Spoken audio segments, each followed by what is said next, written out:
Hello friends, today's topic is glycolysis. Glycolysis is derived from the Greek word that is glykos which means sweet and lysis means dissolution. मतलब glycolysis दो शब्दों से मिलकर बना है glyco plus lysis. Glyco का मतलब क्या हुआ ग्लूकोज और लाइसिस का मतलब क्या हुआ सिंपली ब्रेकडाउन. मतलब ग्लूकोज के ब्रेकडाउन को हम क्या बोलेंगे ग्लाइकोलिसिस. अगर हम एक डेफिनेशन चाहते हैं, एक डेफिनेशन प्रॉपर हमें चाहिए, सो उसके लिए हम लिख सकते हैं glycolysis is defined as the sequence of reactions converting glucose to pyruvate और lactate with the production of ATP. Glycolysis एक सीक्वेंस ऑफ रिएक्शन है, एक प्रोसेस है जिसमें बहुत सारे सीक्वेंस आते हैं रिएक्शंस के, जो करता क्या है ग्लूकोज को जो कि 6 कार्बन मॉलिक्यूल है उसको पायरुवेट में कन्वर्ट करता है जो कि एक 3 कार्बन मॉलिक्यूल होता है. और इस प्रोसेस के अंतर्गत क्या होता है एटीपी का प्रोडक्शन होता है. सबसे मेन बात हमें एटीपी चाहिए, राइट. जो भी हम खाना खा रहे हैं, जो भी ग्लूकोज हम लेते हैं, उन सबसे अल्टीमेटली बनना क्या है एटीपी बनना है. Why because we require energy, right. Okay, it is the universal pathway in the living cell.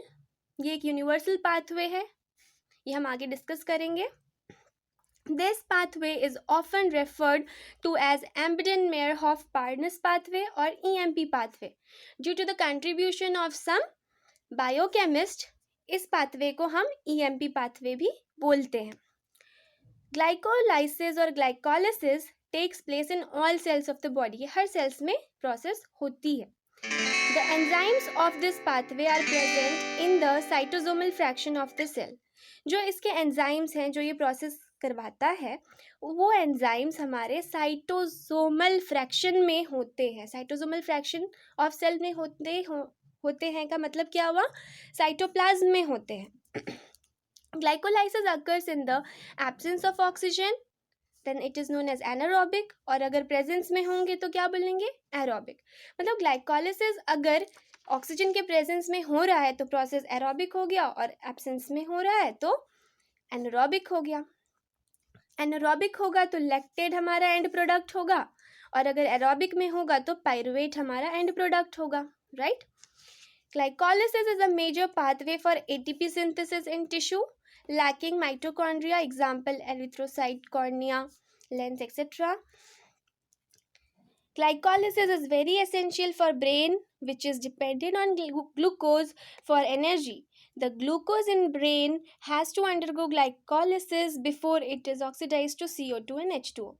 Brain को ग्लूकोज की सबसे ज़्यादा ज़रूरत होती है, उसको बहुत जल्दी जल्दी ग्लूकोज चाहिए होता है, राइट. तो इसलिए ये जो प्रोसेस है ग्लाइकोलिसिस का वो ब्रेन के लिए बहुत ही ज़्यादा इम्पॉर्टेंट रोल प्ले करता है. नाउ हम इसके रिएक्शंस देख लेते हैं.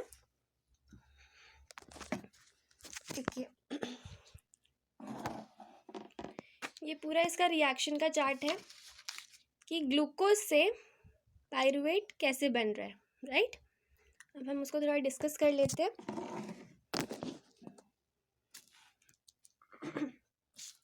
सी ग्लूकोज जो कि 6 कार्बन मॉलिक्यूल है उससे हमें 3 कार्बन मॉलिक्यूल बनाना है.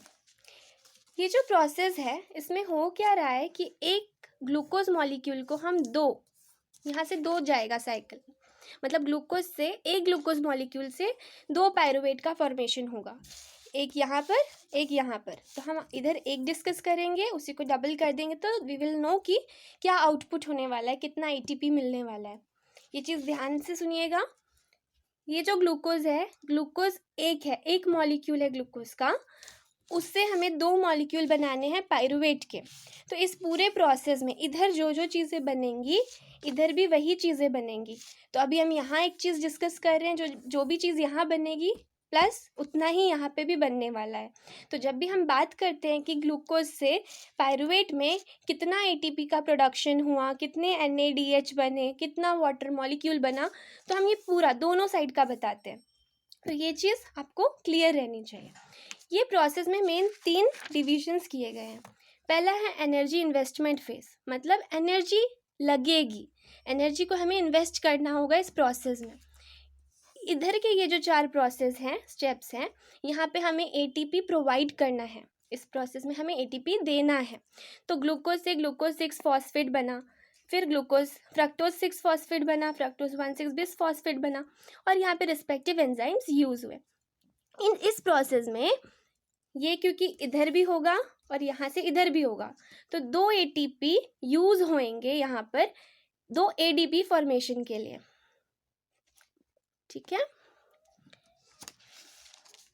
ओके।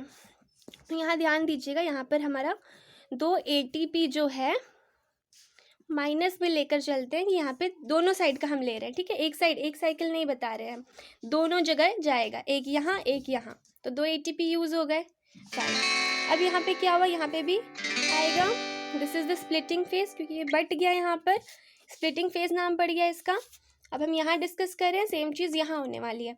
यहाँ पर क्या हुआ, एक NAD बनेगा इधर, तो यहाँ पर भी एक NADH बनेगा, है ना, NADH यहाँ बना, यहाँ पे भी बनेगा, और यहाँ पर 2 जगह हमारा ATP का प्रोडक्शन होने वाला है। तो यहाँ 2 जगह होगा, तो यहाँ पे भी 2 जगह होगा ATP का प्रोडक्शन। यहाँ पर क्योंकि ATP का प्रोडक्शन हो रहा है, इसलिए इस फेज़ को हमने क्या, इन सब स्टेप्स को क्या बोल दिया, एनर्जी जनरेशन फेज़, क्योंकि यहाँ एनर्जी जनरेट हो रही है, ATP बन रहा है। तो आप यहाँ नोटिस करेंगे ये पूरा प्रोसेस, एग्ज़ाम्स में हमें ये बनाना बहुत ज़रूरी होता है। यहाँ आपको हर एंजाइम्स को बताना होगा, कि नाम लिखना होगा, कम से कम आपको इतना तो बनाना ही है। अगर आप और डिफाइन करना चाहते हैं तो बेशक आप कर सकते हैं। अब यहाँ पे आउटपुट हमारा 2 ATP बनेगा ओवरऑल। कैसे, यहाँ पे देखिए, यहाँ पे जैसे ये जो 2 ATP यहाँ आए, 2 ATP यहाँ पे भी आएंगे, और उसके बाद यहाँ पर हमारा माइनस भी होगा 2 ATP, राइट। तो जो 4 ATP बने टोटल, यहाँ 4 ATP बना, 2 यहाँ 2 यहाँ, 4 में से हमने 2 माइनस कर दिए, ऊपर के 2, तो कितना बचा हमारे पास, 2 ATP यहाँ बच गए। और NADPH की बात करें तो यहाँ एक NADPH बन रहा था, यहाँ बन रहा था, तो दोनों 2 NADPH या NADH बन गया। तो इस पूरे ग्लाइकोलाइसिस प्रोसेस में हमारे 2 ATP, 2 NADH, 2 वाटर मॉलिक्यूल बनते हैं, और ये हमें पूरा मेंशन करना बहुत ज़रूरी है। आप इस पूरे चार्ट को, पूरे ये जो हमारा ग्लूकोज से पायरुवेट बन रहे हैं, इस पूरे को आप अपने वर्ड्स में लिखकर और ये फ्लो चार्ट बनाकर,